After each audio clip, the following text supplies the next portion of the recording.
And so what they wanted to know is, how can we get more downloads? Because they saw, there's that big, increase, but then after that, it kind of tails off because that's organic content. We were able to get over 3x ROAS and scaling to over $2,000 a day now. Once again, here we go. Know the name on the flow. Turn me up a little more. Aleric, so first of all, I want to say thank you so much for taking the time to come on the show today. So our audiences actually really overlap because a lot of what you do kind of blends into what I'm doing. But for people that may not be familiar with the entire YouTube strategy that you promote, and you are a big proponent of it, do you mind to give us the backstory on how did you get started into this? Like, I know, people they heard it in the intro, and they probably now have an idea about the whole app and what was the channel about it and how did you promote it before. But can you give us the short version of the story? Yeah, absolutely. So obviously, as you know, it's YouTube ads, and right now we're doing, obviously the high ticket kind of side of things. But the way I started in the past was I actually had a YouTube channel that I built up. And I started that over 10 years ago. It's crazy to think over a decade ago. If you remember, YouTube had the star rating system. It was, back in the day. And so I created that, and I built up a channel called App Find. It actually became the largest app review channel on YouTube, over 400,000 subscribers today. I still have a team that manages it. But about 5 years ago, what happened was we were getting all these sponsorships from mobile apps. They would pay us, some money to do a promotion for their applications. At one time, we were even on a list of things to do when you publish an app, go buy a sponsorship because of, all the downloads you would get. And we had a particular app, and it was a social media networking app that we ran, or we did one of these videos for. And this wasn't like a campaign or anything like this at the time. This was just posting a video, getting, thousands or tens of thousands of users from the channel organically. And so what they wanted to know is, how can we get more downloads? Because they saw, there's that big, increase, but then after that, it kind of tails off because that's organic content. And so what I had said was, hey, what if we run a YouTube ad for this? I've been, doing a little bit of experiments at the time. This is like 4 or 5 years ago. People weren't talking about YouTube ads. And, I was doing like a couple experiments for my channel. And I said, you know what? I think this is really going to work. So we just did something really simple. We took that video, we ran it to people that were similar to, people who viewed the channel, viewed that video. Very simple, kind of basic campaign. And it was just incredible, right? They were blown away. We did $500 campaign, right? And they got over 11,000 users in 1 week. Wow, like that's insane. Like the ROI right there, it's like mind blowing. All right, cool. And then, so what happened next? Exactly. And what I didn't know too, with that 11,000 users is I was hired by a marketing company, right? So sometimes this happens, it's not the app itself, there's a marketing company, and they were getting paid on performance $1 for every user they generated. And so they were excited. So we ran that campaign, we continued that. They call us up and they say, hey, listen, we have another company we want you to work with. This was a big, big company, big, tech company that we were basically doing a big promotion for. And then from there, we did a few other promotions. And these were some of my first campaigns I ran. They're like, hey, can you run this for this? I can't remember if it was $1 billion company at the time, but over $100 million company. They're like, can you run this like big, campaign? And I'm like, and this is the second campaign I did. I'm like, yeah, of course, and so I was doing that. And what they did is they called me up and they said, Aleric, like, this is going really well. Can you, at the time I was in college, like drop out of college, fly out here to Silicon Valley. We want you to head up like YouTube ads. We'll give you a nice job, like kind of 6-figure salary, whatever. And I actually turned it down. I said, I don't want, or I was thinking, I didn't tell this there directly to him, but the thought process I had is, right, I don't want to just be the knight in somebody else's castle, right? I want to be, and probably resonates with a lot of people listening, I want to be the king of my own castle. And I knew how valuable this was. And so that's when I set out that 4 or 5 years ago to create this business, and started with YouTube ads for mobile apps. It was, app outreach. And then, in the last 2 to 3 years, as I got into the high ticket space that you're involved in, a lot of people listening are involved in, that's when I realized, there's something more than just driving $1 or $2 downloads. You could be driving 10,000, 15,000 or 5,000, whatever it happens to be, high ticket sales from these same type of YouTube ads. And I love the transition, how he got into, like from these, well, the ROI was still pretty good with the apps, but like you said, if you can generate the same type of leads, but then the product or the service costs 10, 15,000 or whatever, if it's a course, even if it's $1,000, it's still a whole lot of another level. Awesome. So the audience, a lot of people sell one-on-one coaching, group coaching, and courses, right? What's your best strategy so far? Let's take one thing at a time. If we plan to just sell courses, we have a webinar, and then if it's $1,000 product, let's say price point, it goes straight into a sell. If it's, let's say $2,000 or whatever, like what's your favorite strategy? Is it the $1,000 product, webinar, or like YouTube ad to the webinar and then straight into the sell? Or do you prefer to do a higher end package into an application? Like what's your favorite strategy? So obviously we've had a lot of success with both, and those are kind of the main areas. In terms of the high ticket, there's pros and cons on the different sides, right? Yeah. But with courses, we've driven millions of dollars, right, in sales with our clients in terms of course sales. And the $997, it's crazy, right? It's one of those things where you need to, I think it is with anything that's a little bit lower, you have to make sure that the course, the marketing, the webinar, everything needs to be on point, because what you're going to get at the end of the day is you're going to have an automation where you're going to be consistently selling, right? You can kind of make up for lacks in your funnel on the phone with higher ticket, right? When you get somebody on the phone, you can kind of push them into that pocket. You don't have that with a course. So I think that a course is, it takes a little bit more refinement, but at the end of the day, you have that automation, right? And so we have a client, David Emmons, and he's just one of the most incredible people. He teaches people who sell at craft fairs, right, how to sell their art online. Now this is like a small niche, right? He's an artist himself. He sells like hanging water gardens, which are incredible. And, he just kind of got into this online world. He basically teaches how to set up the store, run some, simple ads to it. And he's just one of the best guys. And he was having some problems with Facebook ads, just, actually getting that traction, getting it. Yeah, or not quite shut down with his stuff, although that's a lot of other people getting shut down, which is crazy. But like just getting any kind of traction. And so what we did with the YouTube ad side of things is we were able to create a video, and it just turned out incredible, right? But we were able to create a video that actually reached people who were in that problem, right? They were the people who were selling at craft fairs. Like he actually shows a visual of, a craft fair in the rain, like tents getting like thrown over. It's like kind of all over the place. What we were able to do is, on that $997 course in a small niche, because of the way that we were able to target it, we were able to get over 3x ROAS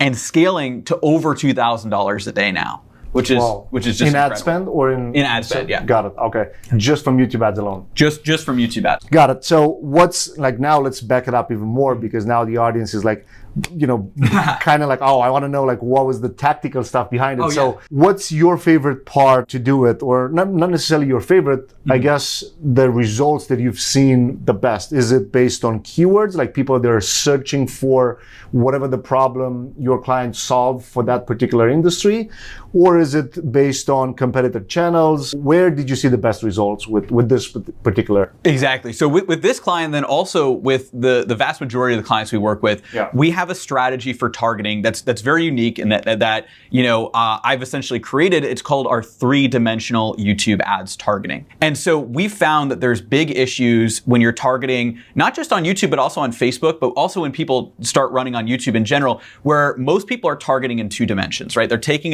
let's say Facebook, for instance, right? You're taking the demographics, right, of who somebody is, kind of their location, household income, whatever it happens to be.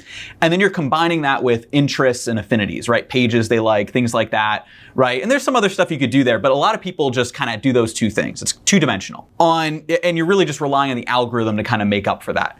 On YouTube, what a lot of people do, and a lot of, unfortunately, courses that don't really cover the full scope of, what you might get if you really look into it and take more of an advanced strategy, right? What a lot of courses teach, and, what a lot of beginners start to do, is they just do the demographics targeting, and then they also do actual like placements, channel placements, keywords, the video somebody's watching.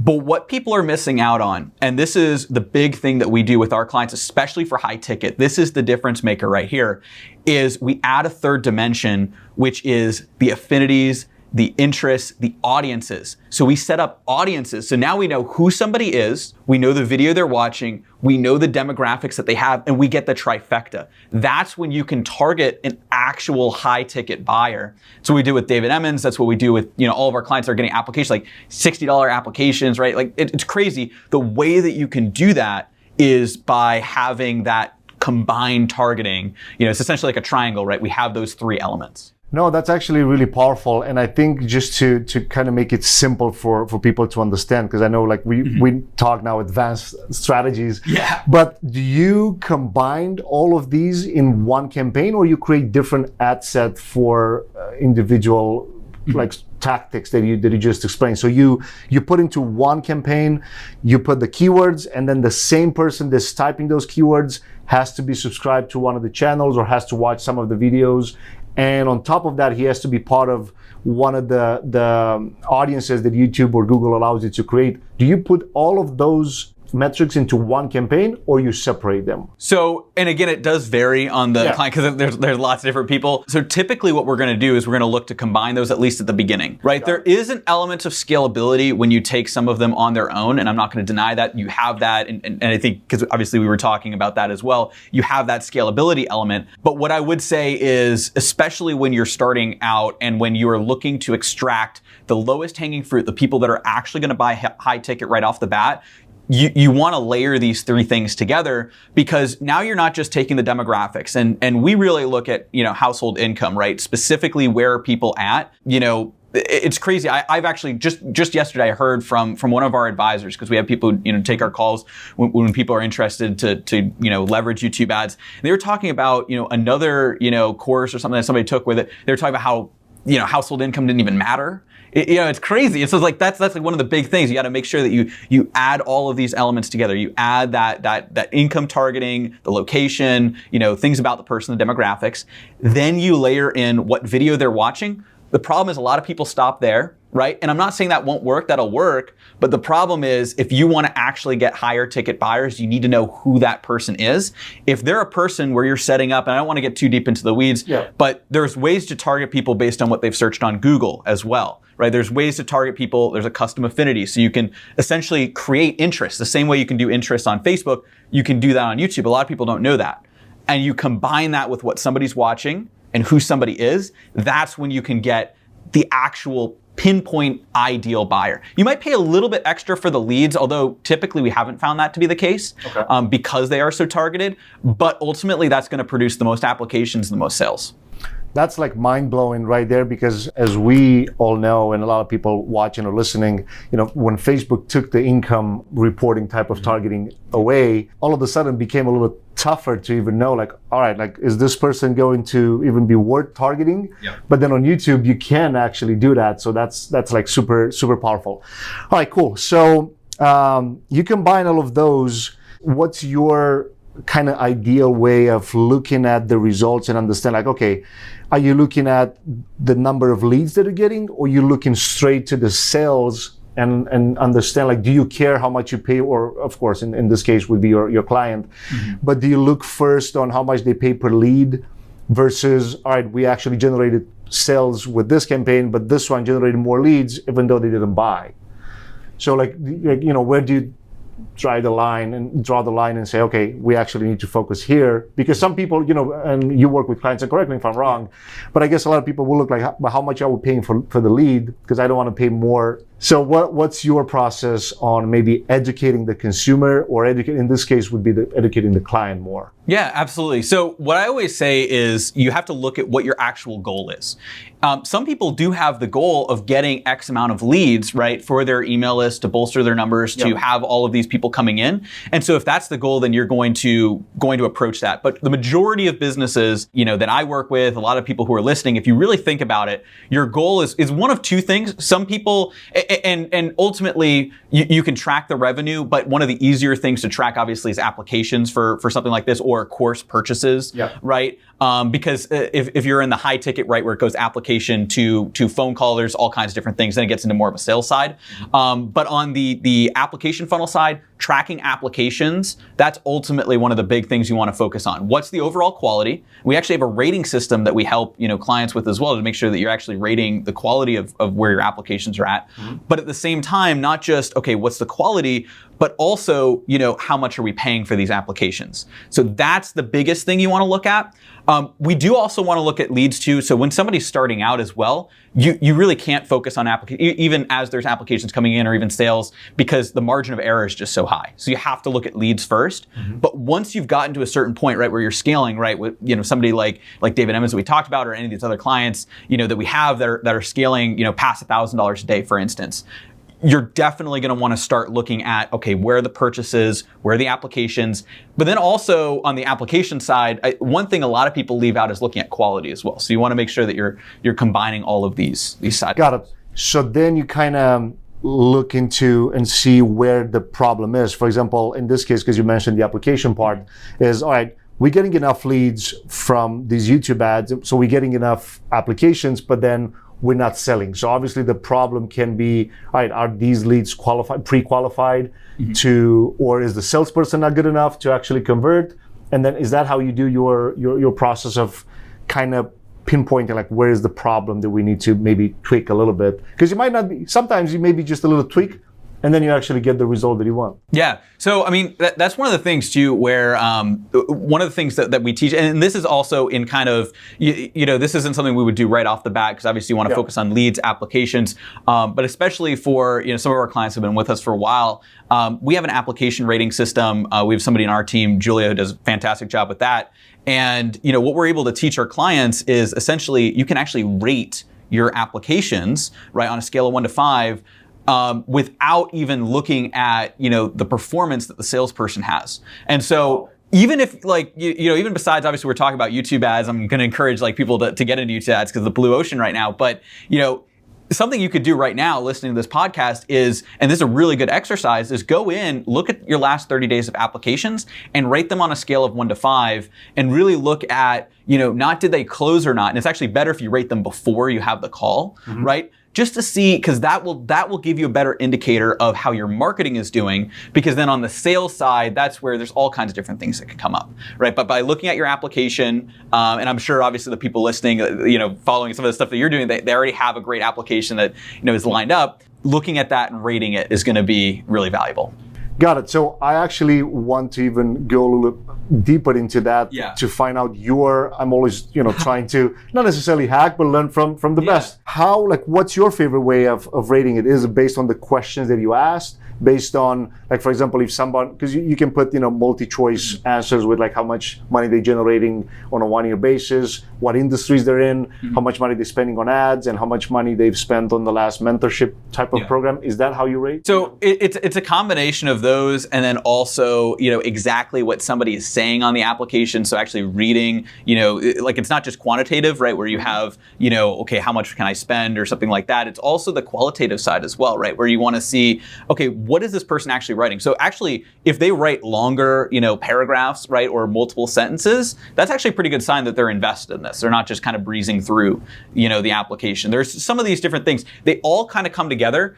I like to look at, you take a middle road. And the other thing too is, I have somebody on my team, like Julia, who does a better job than I would even be able to do at this. So the goal is to have somebody on your team that can really do this or start yourself. But if you look here, you set a rating at 3. And then you say, okay, what are things that can increase this, right? So that may be length of answers, their current revenue that they're doing, right? If they're filling out the application, they have a current revenue. They have goals that are actually, bigger goals, right? So you want to see bigger goals that seem well thought out, right? So they're not so, ridiculous, but they're also not small either, right? So they're right in that kind of sweet spot of, maybe 5 times what they're currently doing or something like that. So let's say somebody who's doing 20,000, they want to do 100,000, that would be a positive. Like this person, they are already doing something right? And they want to do more, so that would bump them up a little bit. So it's basically essentially, what could bump them down is if they say they're not willing to invest, or, if they have certain red flags in their application. Even things, to be honest, like such as, okay, I've got a business partner, things like that, right? You basically want to rate an application based on today, like this person, if we're just looking at this app on paper, how likely are they to become a... Got it. No, I love that. And I love the way, because you simplify things, even though we talk like pretty advanced strategies, you actually simplifying things, so I hope all of you guys are taking notes. So let's assume somebody's kind of like listening or watching this episode and they start to implement these things, right? At what point you stop? Because I've side note in this, I've noticed you are, if not the only person that I've seen, probably one of the few that actually do retargeting on LinkedIn, retargeting with discovery ads. So I was mind blown after I watched one of your webinars. I'm like, when I saw the first retargeting ad on LinkedIn, I'm like, damn, he's actually here too. So he's really retargeting the heck out of people watching, right? At what point you actually stop retargeting somebody to apply for one setting in the campaign? Where you just exclude people after a certain time, or what's your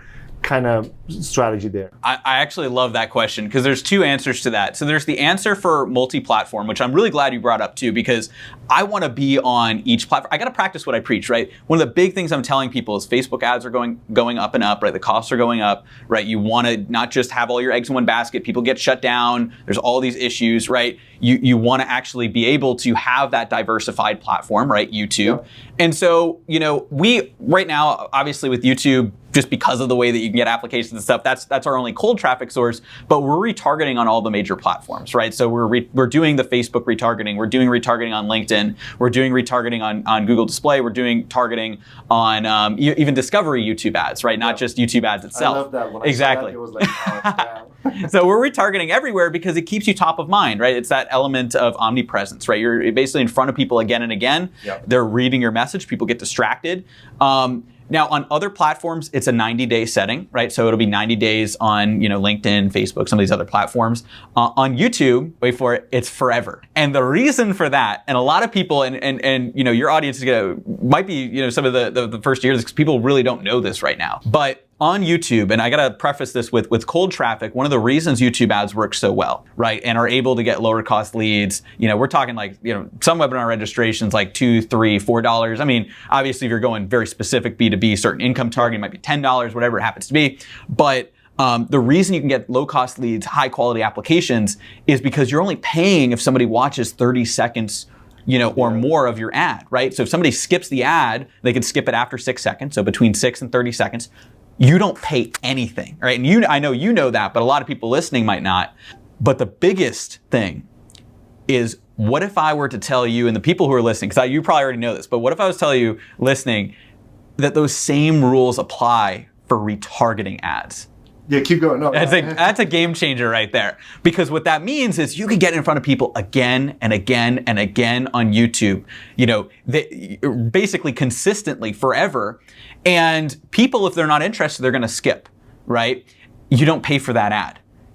How many times do you watch an ad that you're not interested in for more than 30 seconds, right? Yeah. There's only a couple times. I'll give you guys even a little hint too. I exclude music videos and gaming videos from our topics on retargeting. So, those are the only videos people watch when they're not actively watching, they might have it on the background or whatever. So if people are actively watching YouTube, right? You're only going to watch 30 seconds if you're interested. And I want, I'm fine paying if people are interested because they might be booking, right? 100%, yeah. Exactly. And so we get in front of people again and again. I'm still retargeting people from years ago. I had, somebody join just the other day. They're like, I've been seeing you for over a year retargeting ads. I'm like, this guy must be, yeah. And he's like, you must be paying a genuine fortune. Are you even breaking even? I'm like, no, okay. Think about it. All those times that you saw me, how many times do you actually watch more than 30 seconds? He's like, yeah, maybe a dozen times. In this year. 1 year, yeah. And but he's like, I see you all the time. I've only paid for those dozen times. Awesome. So I know a lot of people will be like, this is mind blowing. And you just said something that I want to bring it up, discovery ads. So I know you preach a lot on, getting applications, getting leads with InStream Ads, where you put the ad, for a lot of people listening or watching, you put the ad in front of the video that's actually playing for, as many seconds as until they skip it or they watch it entirely or they click to watch your webinar or stuff. But then discovery ads are the videos that you can actually target as suggested videos or even in search, but they don't show up like in front of other videos. Now, I've seen some of your retargeting ads and I love the fact that but I want to ask you this, like, did you create a separate, almost like a shorter version of the webinar and then you put it as a discovery ad?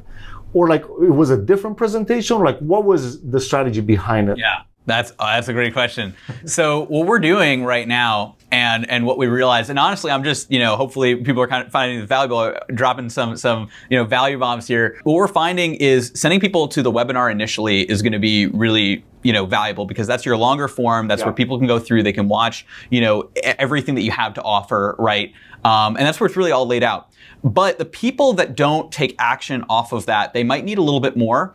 Or even the people that go and they don't watch the webinar, right? They might want bite-sized pieces. And a lot of people are busy these days, right? And I obviously, and hopefully a lot of people here, I watch a lot of webinars, but I don't watch as many as I'd watch trainings, right? And so what we do is we have a warm traffic audience that goes to trainings and discovery ads, but we also have retargeting ads that specifically go. Now you wouldn't have seen these because you watched the webinar, but if you register for the webinar and you don't actually show up, you'll get the email sequence for the webinar, but we'll be retargeting you with an ad basically to our VSL, to our 20-minute like no fluff training, right? Got it. So more emphasis on like value. We're also doing that same thing as a discovery ad as well. And so essentially we want people to go into the funnel by watching the webinar, because if we can get them to watch the webinar, that we're golden. But if they don't watch the webinar, we still have those people. Now, what some other people will do, now obviously I'm assuming you have retargeting. I mean, if you don't, like that's a big thing. But what other people do is they'll just push them back to the webinar, or they'll push them directly to apply. I do still push people to apply, even if because our videos educate enough, right? Yeah. But at the same time, I'll push harder to get them to watch our VSL, right? Our 20-minute no fluff video. So after you've opted in for the webinar, if you haven't watched the webinar, not only will you get emails, you'll get hit with ads that are saying, hey, go watch this no fluff training, right? Right now, instant access. Got it. No, that's I think it's super powerful, and thank you for sharing that. Yeah. So, back to the discovery ads, I know a lot of people would ask, because a lot of our audience wants to also build their brand on YouTube. Yep. Have you tried with any clients using these ads to actually go straight to the subscriber part, or straight to actually building? Because I know you've built a huge channel. What, 500 or 1,000? Over like 430,000. Yeah. So you obviously have experience on that part too. But have you noticed or used these YouTube ads, regardless if you used InStream or Discovery, to actually build a brand? And have you found, I don't know, maybe a lower cost per lead, a lower cost per sale, if you use that as well? Yeah, so I have found that it's a longer term play, especially with discovery ads. Is really great for building the brand. I have found that the discovery ad side of things, right, and for people listening as well, those are the ones where you essentially have an ad that pops up, like it feels like it's a search, right, or it's on alongside of a video, like a recommended, video, but it's actually an advertisement. And I know obviously you know that, but just for other people listening, versus the InStream that we're talking about, right, that's the one that appears in front of a video. You kind of have that call to action. That's more direct conversions. But the discovery ads are great for brand building. I actually used a lot of discovery ads for my channel. Now, I won't say that was the initial thing that snowballed it originally, but I did use that to really make that snowball bigger, right? And so essentially what I was able to do is run discovery ads to grow the channel, to grow some of, the subscribers that I have. Specifically, if we're doing, a brand promotion, right, we'll run some discovery ads to that, because it's going to be a win-win for everybody involved, because we're going to get more subscribers. They're going to get a lot more benefit on their video. And I just feel a lot of people, especially on YouTube, because we're all in this space, right? We're thinking entrepreneurial minded. A lot of people on YouTube, they're not really thinking with a business like lens or an entrepreneurial lens. That's how I always approach it, where there's a lot of people who have a creative lens, which is great. I love, I've met a lot of people, like earlier on, I used to go to things like VidCon, which is like YouTube's conference, things like that. But when you look at it from a marketing lens, you could say, wait a second, if I can give a brand a better experience, then I can get more people coming back to me as well, right? And to buy again and again. So we used to, and we still do, run, some discovery ads for bigger brands that we would work with, so that we could then, essentially bolster, our video, get better results for them, get more subscribers for us. And essentially they're like paying to help us grow the channel.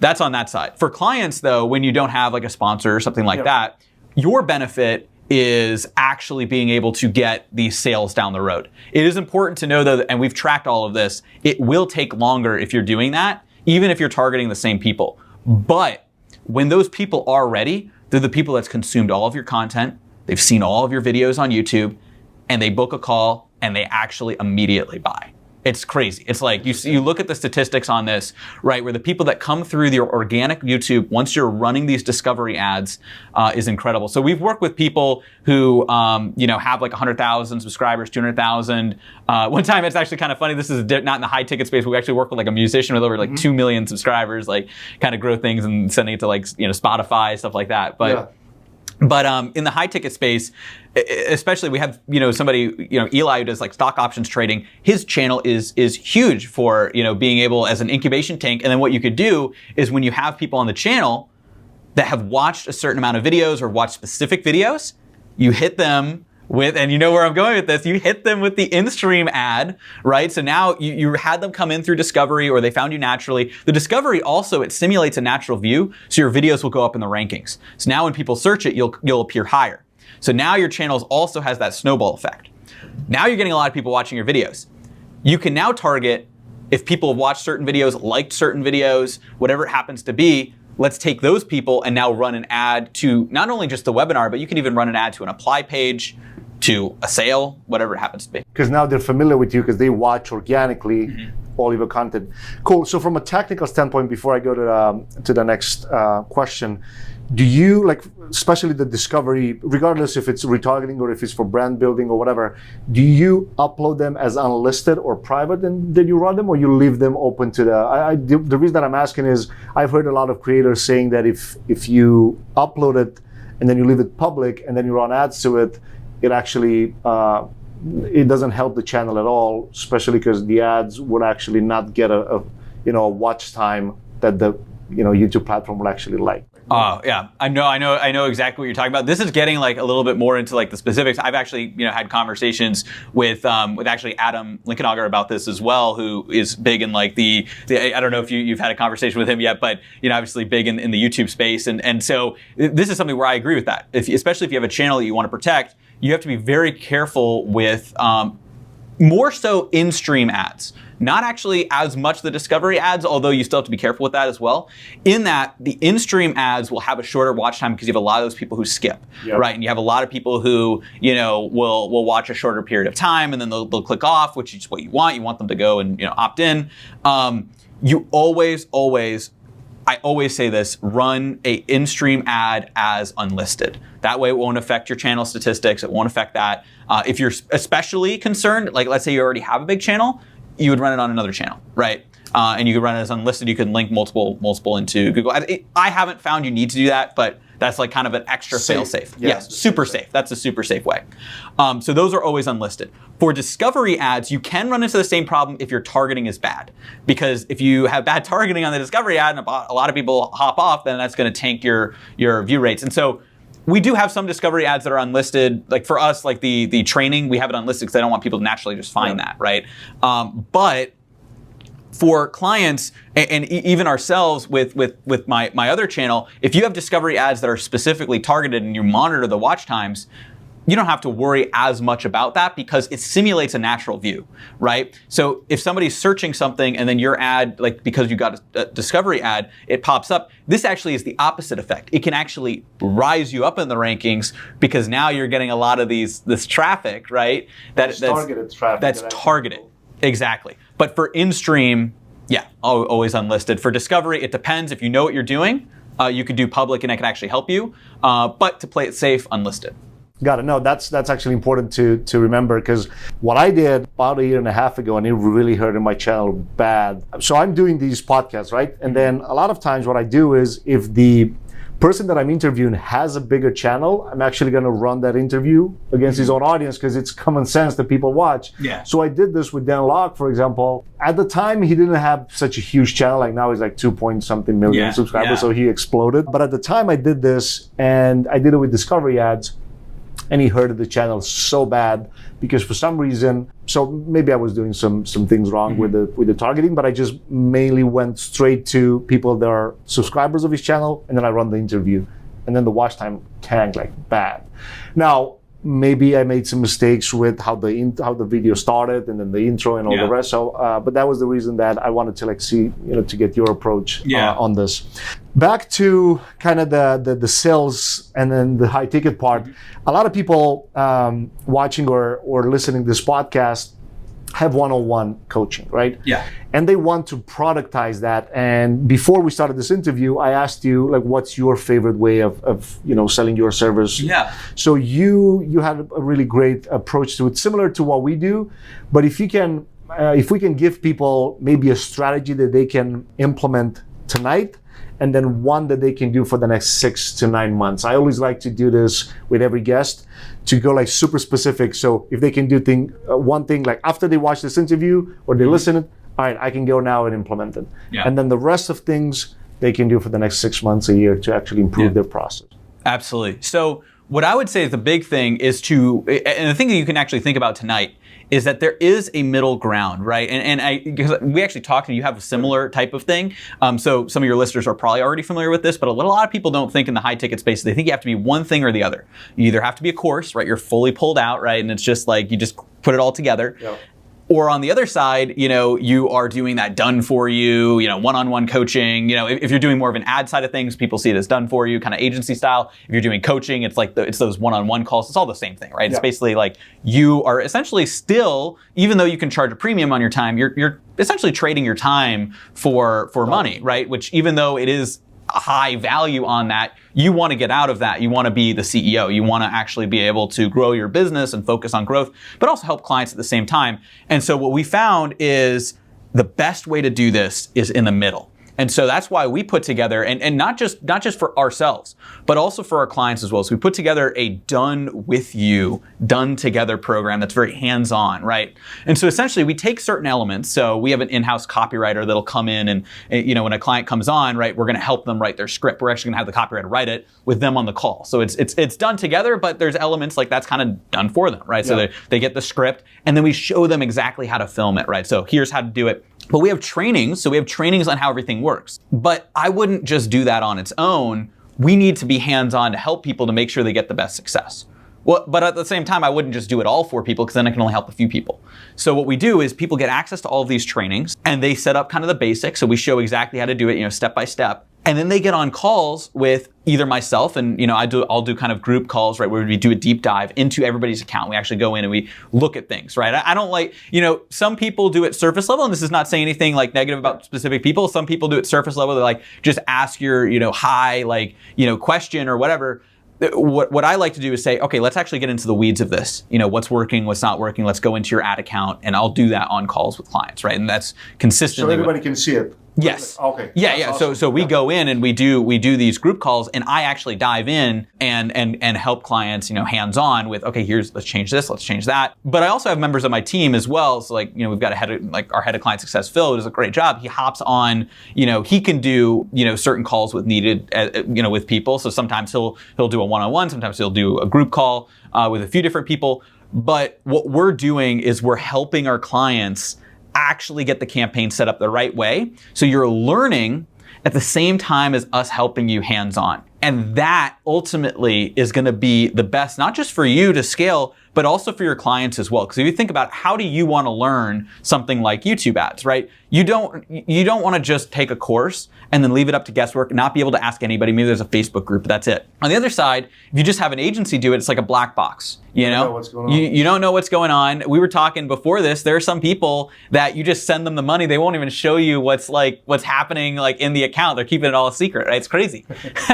And so literally what we want to do, and the best way we want to do this, is we want to help you hands-on set everything up to make sure that it's actually working, right? And so essentially what we're going to do is you're going to follow our trainings, and then you're going to get on calls. Even before you launch it, you'll get on a call and we'll just make sure that everything's set up the right way. We'll add our advanced tactics to it. And then we're going to help you each step of the way to make sure that things are going well throughout the program. So this is going to ensure success. I always say there's never a time where you don't have access to us to help you hands-on apply our expertise. But doing it this way applies our expertise to a larger group of people. Got to know. That makes a lot of sense. So to back it up a little bit, so what can people do tonight out of this? Because you laid out a powerful strategy, but I got the feeling that it's more of a long term. So if they, how they can apply this model to their own one-on-one, right? So for example, they should, let's assume we have a health coach listening or watching, right? And it's required for them to actually have the one-on-one conversation with people. Let's say they do the 1 or 2 maybe calls, like one-on-one, and they want to bundle this up with, you know, a course, with some training, with maybe a Facebook group, with some other recipes and things like that.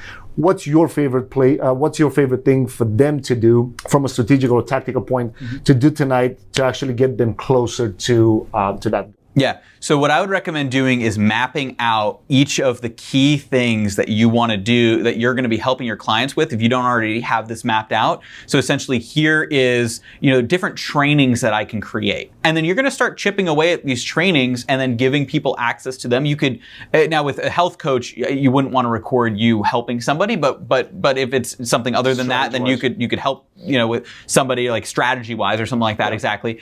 Or you could just record these videos on your own and then start sending those out. And as you're doing that, you're freeing up your time, because now, you know, you're going to realize that a lot of your time on one-on-one calls, and I realized this, right, was answering the same questions. This is how we set up our done with you, in that, you know, there's a reason that, you know, our advanced strategies, I can hit like all of our clients. Like I can personally have a touch in our clients and helping them with the advanced strategies, because the basics are all templated out.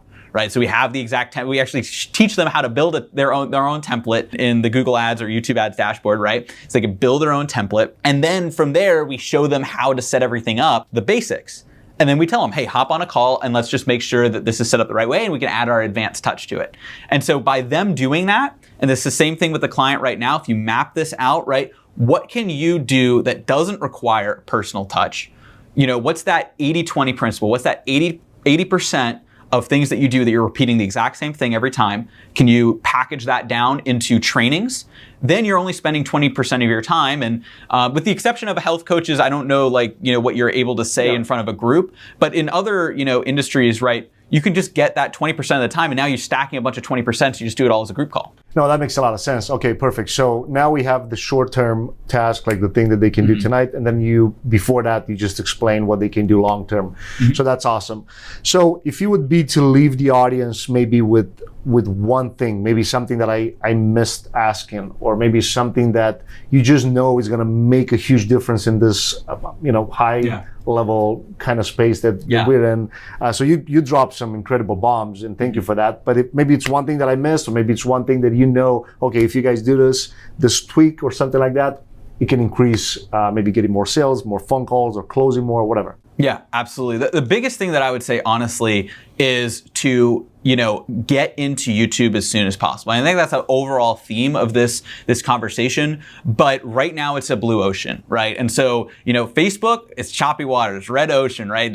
Everybody's competing, especially in the high ticket space. There's so many different people, right? And it's great. I love all, like, and I'm sure a lot of the people listening, we all, you know, would be friends, but we're all competing in the same small space on Facebook, right? And so exactly, it's all in one feed, but also you don't have the intent, right? People actually searching things. On YouTube, you have people actually looking up what you have to offer right now. They're actually looking that. Like right now, at this very minute, there are people in the world who are looking up what you have to offer, and you're the best at it. So you got to get in front of them on YouTube, right? And so now, not only do I, you know, genuinely believe in what I've seen as well, and you know, and obviously you can have your views that it might be the same here, that YouTube is a better platform overall, irregardless of first mover advantages, right? Because you have that 30-second, you actually have the intent, and you can also apply what some people see as the Facebook advantage with the interests and affinities. You can now apply that to YouTube with the 3D strategy that I talked about, right? That's what we help clients with, right?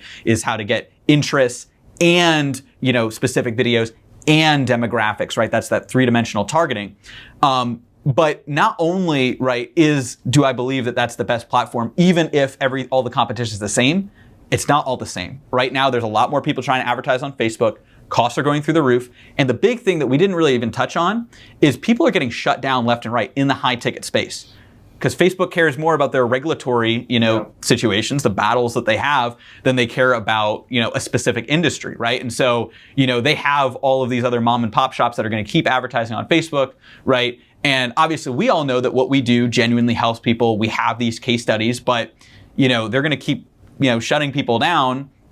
And on YouTube, we literally have clients that are saying, and I'm not saying like you should do this, because we don't do this. We don't necessarily recommend doing it like this, but we have clients literally who have a video. They're like, how would you like to make $1,000 a day, commissions on referral sales? Like starting the video like that. You could not touch that with a 10-foot pole on Facebook. No, that's true. And then on YouTube, nobody cares in terms of that. No, so that's powerful, man. So again, thank you so much for dropping so many bombs today. If people want to maybe attend one of your trainings or check you out, like what's your favorite place for people to get in touch? Absolutely. So there's a couple of different places depending on where you're at. If you want kind of the higher level, like how YouTube ads work, actually, us going into our, Google Ads account, showing you some of what we do, and then also breaking down how all this works, you can go to Ad Outreach. So that's AD Outreach, adoutreach.com/webinar. So it's just adoutreach.com/webinar. You can watch our webinar, dive into that, take a look at everything. And then if this is something, right, where you're like listening to this is really resonating with you and you think, hey, I've heard what I need to hear. I want to talk with, Aleric's team.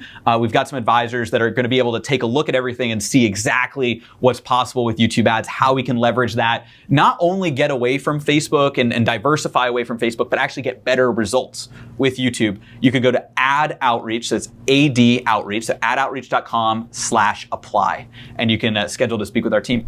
Awesome, man. Again, appreciate it so much. Absolutely. We'll probably do a follow-up in a couple of months if you're cool with that. Number one is you're local.